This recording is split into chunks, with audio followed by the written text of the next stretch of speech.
Kami di sini akan membahas mengenai tentang PT Telkom yang mengambil keputusan dalam manajemen keuangan. Sebelum menuju topik, di sini saya ingin memperkenalkan diri saya terlebih dahulu. Saya Muhammad Rayhan Adana. Saya Rifki Muhammad Alfa Rizky. Saya Muhammad Nabi Sawari. Pertama-tama kami akan menjelaskan mengenai manajemen keuangan dulu secara general. Dan hal itu akan dijelaskan oleh teman saya Rifki. Siap. Pertama, pengertian manajemen keuangan perusahaan.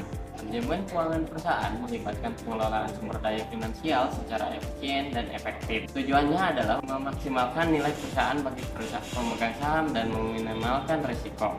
Dalam konteks ini, manajemen keuangan mencakup pengambilan keputusan tentang investasi, pengambilan pendanaan, dan distribusi dividen. Yang kedua ada fungsi manajemen keuangan. Yang pertama ada perencanaan keuangan. Manajemen keuangan memulai dengan perencanaan yang matang. Ini melibatkan penempatan tujuan keuangan jangka pendek dan jangka panjang, serta proyeksi arus kas. Yang kedua ada penganggaran. Setelah perencanaan, manajemen keuangan mengalokasikan sumber daya finansial untuk berbagai keperluan.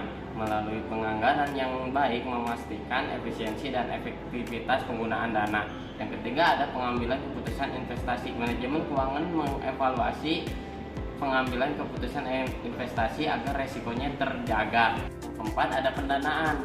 Manajemen keuangan memutuskan sumber pendanaan yang optimal, apakah melalui utang, ekuitas, atau kombinasi keduanya.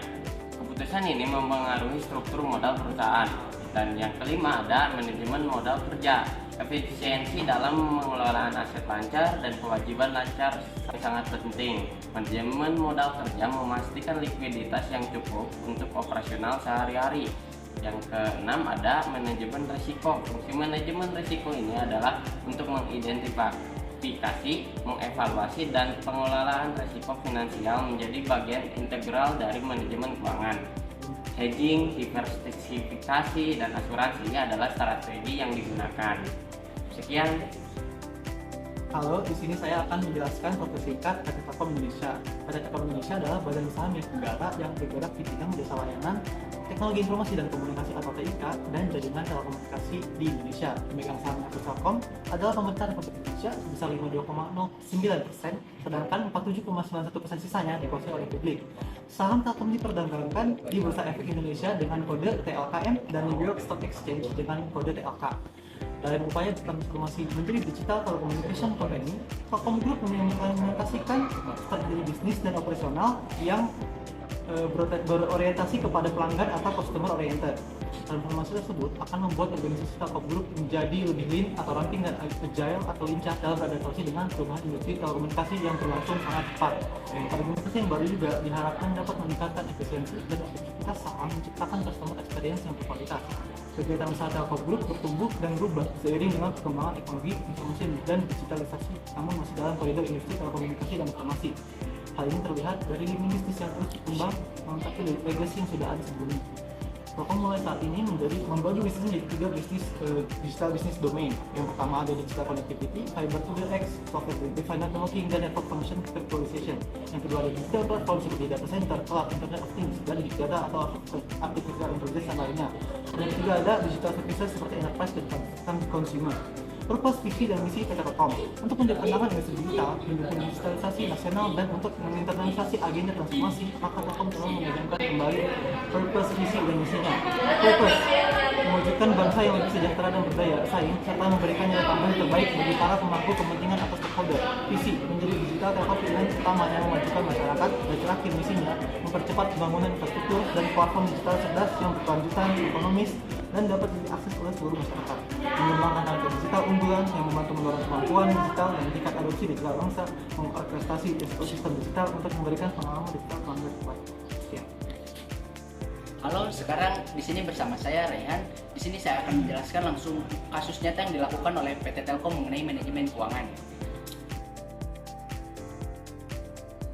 Berdasarkan berita tadi, apa yang dilakukan oleh manajemen PT Telkom merupakan salah satu dari keputusan keuangan yang biasa diambil oleh manajemen keuangan. Ada 3 financial decision yang biasa dilakukan oleh manajemen keuangan. Yang pertama yaitu keputusan pendanaan, lalu ada keputusan investasi, dan ada manajemen keputusan payout. Ini merupakan bentuk tanggung jawab manajemen PT Telkom kepada seluruh shareholder dari PT Telkom, di mana mengambil keputusan untuk mengalokasikan belanja modal atau CAPEX sebesar 25% dari total pendapatan. CAPEX ini digunakan untuk mengembangkan bisnis mobile maupun fixed broadband, baik untuk mengakuisisi pelanggan baru maupun untuk mempertahankan kualitas layanan. Keputusan ini semakin menguatkan ada niat yang kuat dari jajaran manajemen PT Telkom agar perusahaan bisa berkelanjutan atau kita kenal dengan prinsip going concern, dan berpotensi menghasilkan sentimen positif di pasar modal sehingga demand kemungkinan naik dan para investor dapat memperoleh keuntungan. Salah satunya adalah lewat capital gain atau keuntungan dari selisih harga beli dan jual dari saham PT Telkom. Sekarang kita ada contoh kasus kedua yang diambil dari manajemen keuangan PT Telkom, di mana berdasarkan berita tadi, pengambilan keputusan manajemen PT Telkom ini menimbulkan banyak pertanyaan dari berbagai pihak, terutama investornya. Bagaimana bisa sebuah perusahaan Telkom menginvestasikan dananya di perusahaan yang secara keuangan belum bisa menghasilkan laba? Hal ini mungkin saja mengurangi rasa percaya investor kepada PT Telkom tentang bagaimana PT Telkom mengelola sumber daya mereka. Namun mungkin sebagian orang pun masih percaya kepada PT Telkom karena penurunan laba ini karena keputusan investasi, bukan dari bisnis core-nya. Kalau dikaitkan dengan materi tadi, ini juga merupakan salah satu contoh financial decision yang dilakukan oleh manajemen keuangan PT Telkom, yaitu mengambil keputusan investasi. Bagaimana manajemen akan mempergunakan sumber daya mereka untuk mendapatkan keuntungan perusahaan. Dalam kasus ini, keputusan manajemen PT Telkom adalah mengalokasikan sumber daya mereka untuk berinvestasi di GoTo. Terlepas dari posisi Telkom yang sedang mengalami kerugian yang belum terrealisasi, perwakilan dari manajemen PT Telkom ini mengkonfirmasi jika keputusan investasi di GoTo bukan hanya berfokus pada capital gain semata, namun berfokus pada pengembangan bisnis jangka panjang dan synergic value. Sekian yang bisa disampaikan oleh kelompok kami. Mohon maaf bila ada kesalahan kata, dan semoga hal ini bisa bermanfaat untuk kita semua. Kami sekelompok mengucapkan terima kasih telah menonton.